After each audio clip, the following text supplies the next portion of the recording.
Mumbai police ने बताया है कि सैफ अली पे जिसने हमला किया था वो बांग्लादेशी है। और ये मैं कई बार कह चुका हूं कि भारत में बहुत तेजी के साथ जो अपराध बढ़ रहा है, इसमें बांग्लादेशी और रोहिंग्याओं का बहुत बड़ा हाथ है। 2017 में मैंने पीआईएल फाइल किया था, उस समय कहा था कि 5 करोड़ बांग्लादेशी और रोहिंग्या भारत में आ चुके हैं। जो 5 करोड़ आए थे वो तो गए नहीं और आना बंद नहीं हुआ है।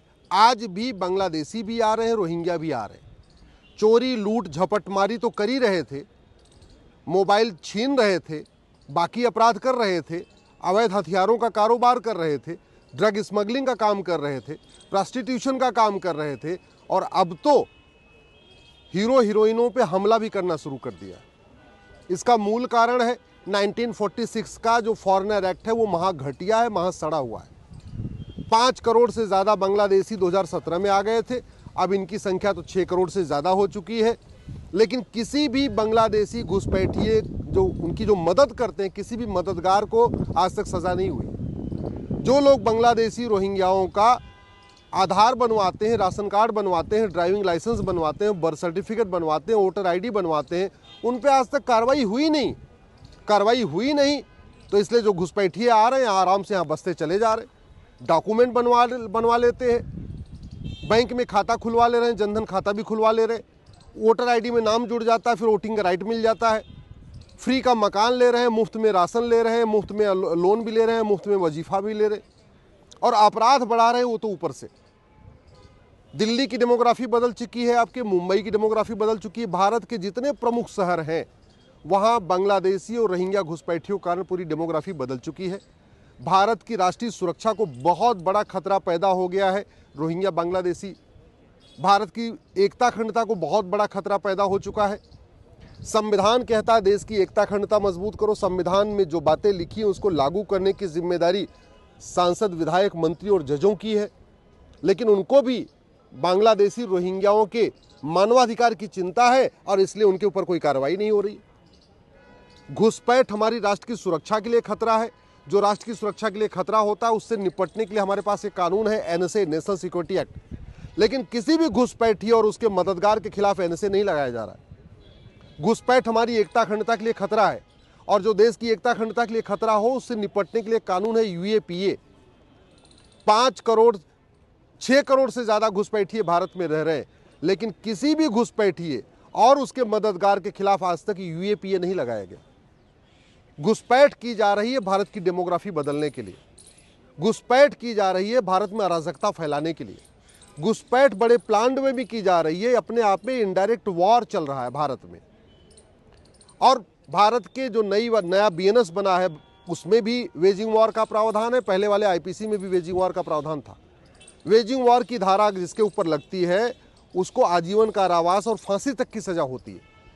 लेकिन वेजिंग वॉर की धारा न घुसपैठियों पे लगाई जा रही है न उनके मददगारों पे लगाई जा रही है। घुसपैठ से बड़ा कोई देशद्रोह नहीं है, घुसपैठियों की मदद करने से बड़ा तो कोई देशद्रोह है ही नहीं है। लेकिन न तो घुसपैठियों पे देशद्रोह की धारा लग रही है, न उनके मददगारों पे धारा लग रही है, देशद्रोह की धारा लग रही है। घुसपैठ अपने आप में एक ऑर्गेनाइज क्राइम है। वहाँ बॉर्डर पे 2000 रुपये दे घुसपैठी आते हैं, अंदर आते हैं, फिर एक दलाल उनका कॉमन सर्विस सेंटर पे आधार बनवाता है, दूसरा दलाल उनका नगर निगम से बर्थ सर्टिफिकेट बनवाता है, तीसरा दलाल उनका तहसील जाके राशन कार्ड बनवाता है, चौथा दलाल उनका आरटीओ ऑफिस जाके उनका ड्राइविंग लाइसेंस बनवाता है, पांचवा दलाल फिर वोटर आईडी में नाम जुड़वाता है। अपने आप में ये एक बड़ा ऑर्गेनाइज क्राइम है।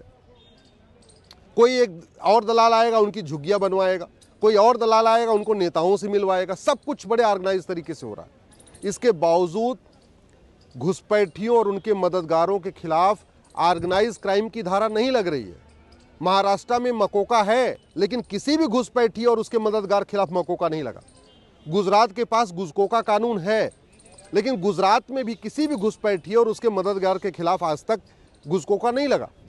बाकी राज्यों के पास, किसी के पास गुंडा एक्ट है, किसी के पास गैंगस्टर एक्ट है।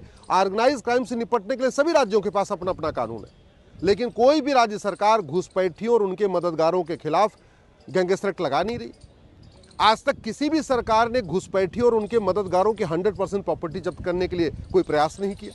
आज तक किसी भी सरकार ने घुसपैठियों और उनके मददगारों की सिटीजनशिप खत्म करने का कोई प्रयास नहीं किया। आज तक घुसपैठी और उनके मददगारों को किसी को आजीवन कारावास आज तक हुआ ही नहीं, आज तक का हुआ नहीं है, इसलिए कानून का खौफ नहीं है। और घुसपैठी आते जा रहे हैं, आते जा रहे हैं, आते जा रहे हैं। असम के बॉर्डर पे से भारत में आते हैं, बंगाल के बॉर्डर से भारत में आते हैं और पहुंच जाते हैं द्वारका जी, पहुंच जाते हैं जामनगर, पहुंच जाते हैं भावनगर, पहुंच जाते हैं महाराष्ट्र, गुजरात, बंगाल, अपना हरियाणा पहुंच जा रहे हैं।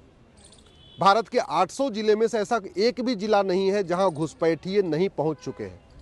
भारत में जितने भी आर्मी के कैंट हैं, उन आर्मी के कैंट के पास घुसपैठियों ने झुग्गी बना लिया है। जितने एयरफोर्स के बड़े हमारे एयरफोर्स के स्टेशन है, वहाँ आसपास घुसपैठियों की झुग्गियाँ बन चुकी है। जितने बड़े एयरपोर्ट हैं, वहाँ घुसपैठियों ने अपनी झुग्गियाँ बसा लिया है। जितने VVIPs एरिया हैं, जहाँ जजेस रहते हैं, सांसद रहते हैं, विधायक रहते हैं, बड़े बड़े बंगले बने हुए, वहाँ देखिए घुसपैठियों ने झुग्गी बसा लिया है। आप मुंबई में देख लीजिए, चाहे वो जुहू हो, चाहे वो नरीमन पॉइंट का एरिया हो, चाहे वर्सोवा का एरिया है, चाहे वर्ली का एरिया है, चाहे मालाबार हिल्स है, घुसपैठियों ने अपनी झुग्गियाँ बना लिया है। तो बड़े प्लान्ड वे में अलग अलग स्थानों पे इनकी झुग्गियां बनती जा रही हैं। उसका मूल कारण ये है, अवैध निर्माण करना गंभीर अपराध नहीं है। झुग्गी बनाना, सार्वजनिक स्थान पे झुग्गी बनाना कोई गंभीर अपराध नहीं है। घुसपैठियों का डॉक्यूमेंट बनवाना कोई गंभीर अपराध नहीं है। फर्जी आधार बनाना, फर्जी राशन कार्ड बनाना, फर्जी ड्राइविंग लाइसेंस बनाना, फर्जी वोटर ID बनाना, ये कोई सीरियस क्राइम नहीं है। घुसपैठ का मूल कारण घूसखोरी है और घूसखोरी कोई गंभीर अपराध नहीं है। कुछ लोग घूसखोरी की बात, घुसपैठ की बात करते हैं, घुसपैठियों को भगाओ, घुसपैठियों को भगाओ, घुसपैठियों को भगाओ, ऐसी बात भी करते, लेकिन कभी नहीं कहते कि घुसपैठी और उनके मददगारों के खिलाफ NSA लगाइए, UAPA लगाइए, वेजिंग वॉर लगाइए, देशद्रोह लगाइए, गैंगस्टर लगाइए। कुछ लोग कई बार कहते हैं NRC लागू करो, NRC लागू करो, लेकिन कभी कानून बदलने की बात नहीं करते कि जो 1946 का फॉरेनर एक्ट है, ये घटिया है, सड़ा हुआ है, इसीलिए घुसपैठिए भारत में आ रहे हैं, इस कानून को बदलो। आखिर दुबई में कोई घुसपैठिया क्यों नहीं जाता? आखिर ये कुवैत में, बहरीन में ये बांग्लादेशी रोहिंग्या क्यों नहीं जाते?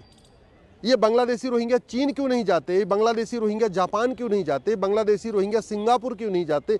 बांग्लादेशी रोहिंग्या भारत ही क्यों आते हैं? भारत आने का एक बड़ा कारण ये है, एक तो 4000 किलोमीटर की बाउंड्री पूरी खुली हुई है, दूसरा भारत का कानून सड़ा हुआ है, और जब अंदर आ जाते हैं तो मानवाधिकार के नाम पे उनके साथ में वकील भी खड़े हो जाते हैं, उनके साथ जज भी खड़े हो जाते हैं, उनके साथ सांसद विधायक भी खड़े हो जाते हैं। घुसपैठिए जब वोटर ID में नाम जुड़वा लेते हैं, ओट जीवी, नोट जीवी, सत्ता जीवी जो देश के गद्दार नेता हैं, वो उनका समर्थन करना शुरू कर देते हैं। समाधान इसका यही है, कानून बदलना पड़ेगा। समाधान ये है कि बॉर्डर पे आपको ऊंची दीवार बनवाना पड़ेगा। मैं सरकार से आग्रह करता हूं, 1 साल के लिए सारे प्रोजेक्ट रोक दीजिए। 1 साल के लिए जितने रेलवे के प्रोजेक्ट हैं, जितने एयरपोर्ट के प्रोजेक्ट हैं, जितने बंदरगाह के प्रोजेक्ट, सब प्रोजेक्ट रोक दीजिए। देश में जितने मिस्त्री हैं, जितने लेबर हैं, सबको भारत के बॉर्डर पे लगाइए। यूपी, बिहार, बंगाल के जितने मिस्त्री लेबर हैं, इनको जहाँ जहाँ ये काम कर रहे हैं, इनको सबको बुला के बॉर्डर पे लगा दीजिए। 4000 किलोमीटर लंबी बाउंड्री है, कोई बहुत ऐसा नहीं कि 20,000 किलोमीटर लंबी बाउंड्री है या 50,000 किलोमीटर लंबी बाउंड्री, मात्र 4000 किलोमीटर लंबी बाउंड्री। अगर देश की सारी कंस्ट्रक्शन कंपनियों को वहीं लगा दिया जाए, सारे मिस्त्री लेबर को एक बार वहीं लगा दिया जाए, साल भर के अंदर पूरा का पूरा बॉर्डर, भारत का बॉर्डर सुरक्षित हो जाएगा। पूरे के पूरे भारत के बॉर्डर पे आराम से 20-30 फीट ऊंची दीवार बन सकती है। लेकिन इसके लिए हमें सबको आवाज़ उठाना पड़ेगा, सरकार को भी सोचना पड़ेगा कि किस तरीके से भारत की प्लान्ड वे में डेमोग्राफी बदली जा रही है। धर्मांतरण तो हो ही रहा था, जनसंख्या विस्फोट हो ही रहा है, लव जिहाद, लैंड जिहाद तो चल ही रहा है, लेकिन ये जो घुसपैठ जिहाद चल रहा है, ये बड़े प्लान्ड वे में चल रहा है, भारत को बर्बाद करने के लिए चल रहा है। और जहाँ जहाँ अवैध घुसपैठ हुई है, वहाँ देख लीजिए स्थिति क्या है। यूरोप में क्या स्थिति है, घुसपैठियों ने वहाँ की हालत कितनी बदहाल कर रखी है। आज की डेट में फ्रांस में घुसपैठियों ने खूब आगजनी करना शुरू कर दिया। लंदन में घुसपैठी क्या कर रहे हैं, बीच बीच में देखने को मिलता, सुनने को मिलता रहता है। भारत को बचाना है, भारत को सुरक्षित बनाना है, हमें आने वाली पीढ़ियों को बचाना है, तो कम से कम भारत के बॉर्डर पे 20-30 फीट ऊंची दीवार बनाइए। सारा काम छोड़ दीजिए, सारे विकास के काम छोड़ दीजिए। हम कहते हैं 1 साल तक अगर हाईवे नहीं बनेगा, एक्सप्रेसवे नहीं बनेगा, बुलेट ट्रेन नहीं बनेगी, रेलवे नहीं बनेगा, नया रेलवे नहीं बनेगा, नया हाईवे नहीं बनेगा, नया एक्सप्रेस नहीं बनेगा, कोई फर्क नहीं पड़ रहा। एक बहुत हो चुका है, 10 साल में खूब ज़बरदस्त बन चुके हैं सब कुछ। 1 साल केवल और केवल भारत को सुरक्षित बनाने में हमें काम करना चाहिए।